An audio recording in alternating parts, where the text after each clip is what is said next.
Astonishment has always been what a Lamborghini does best. Lambos drop jaws, dilate pupils, inspire goosebumps, and knock frontal lobes back into the parietal lobes. They are impractical, intemperate, impossible to see out of, and get stupid hot inside, but, damn, look at and listen to them. Now here is the new 2019 Urus, the first Lamborghini that does none of those things. It's the Countach. A crossover. Purely as a business proposition, the Urus was unavoidable. The market is obsessed with SUVs, and ignoring that and the profits that go with it is a formula for permanent market marginalization. Lamborghini needs a crossover to anchor its cash flow, stabilize sales, and recruit new customers who may want an Aventador or a Huracan but who need a vehicle that functions as a daily driver.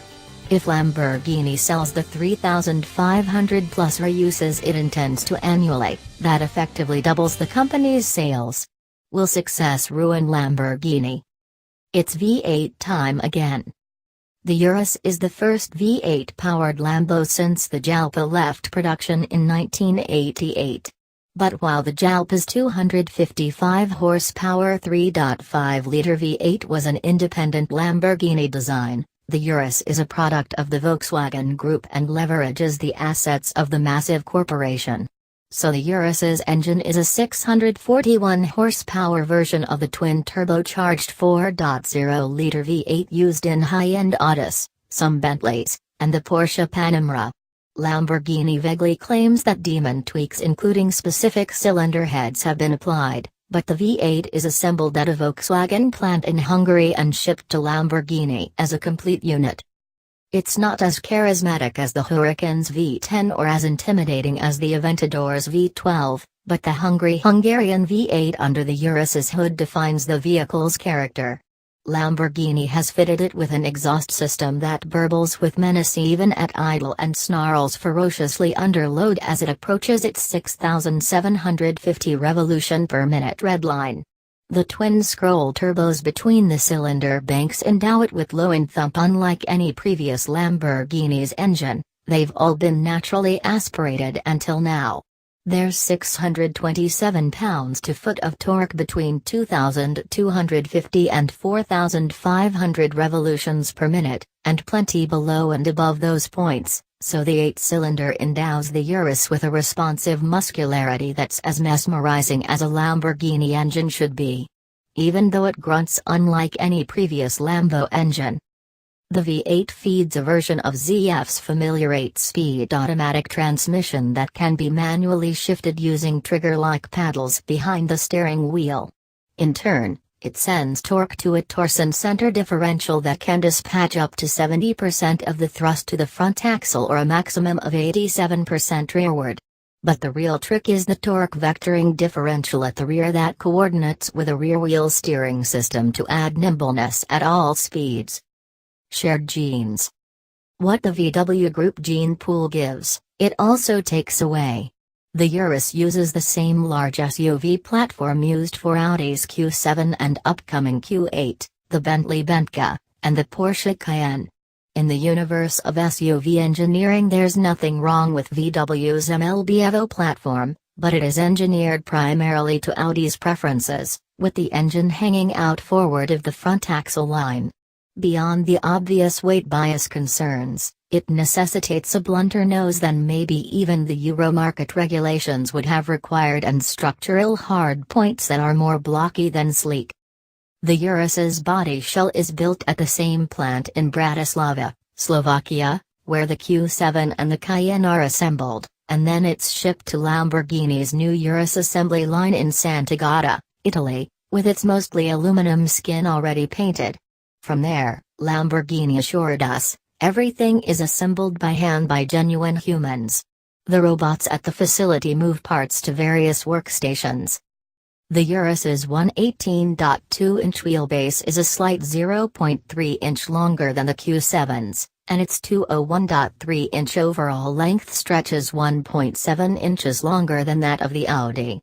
But conceptually the Urus is closer to the swoopy roof BMW X6 and the upcoming Q8 than the 3-row Q7.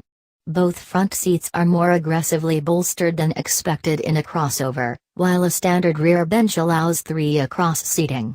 Most Urus buyers are likely to opt for the 2-bucket rear seat option, however, which is more in keeping with the Lamborghini vibe.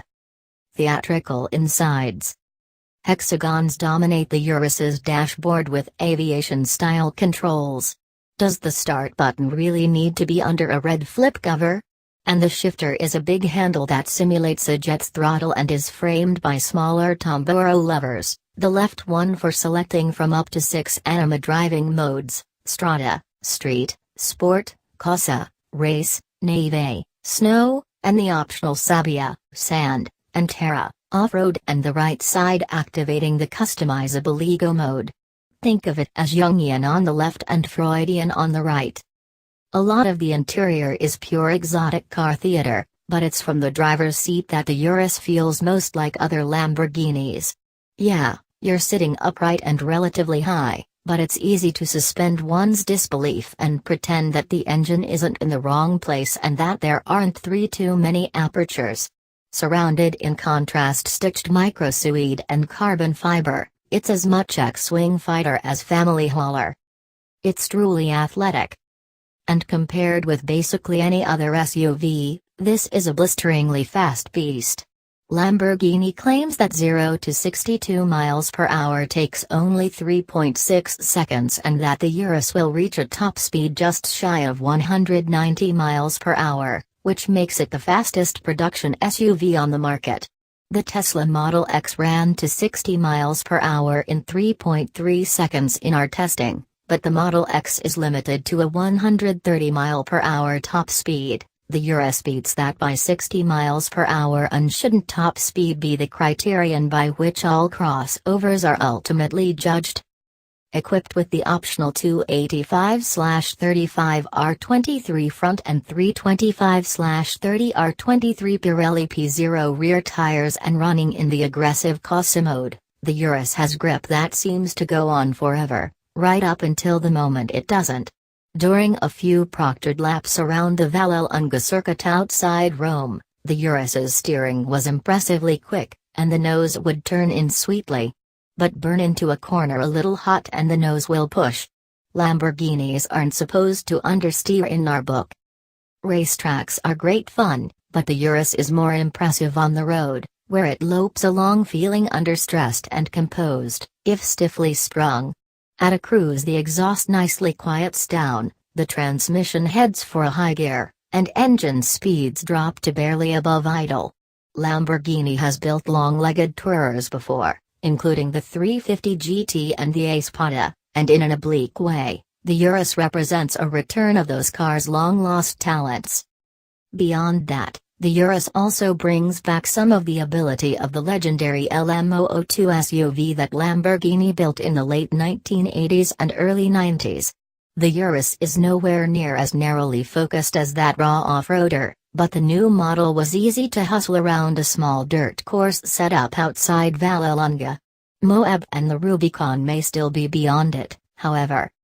Few of us will ever drop the more than $200,000 required to procure a new Urus. But Lamborghini occupies an outsized part of the collective enthusiast soul.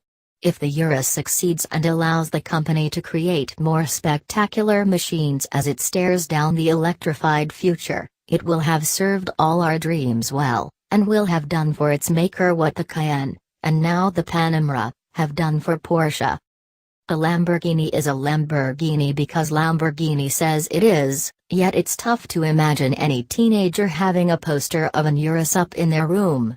But it's easy to imagine their very rich parents having a real one in the garage.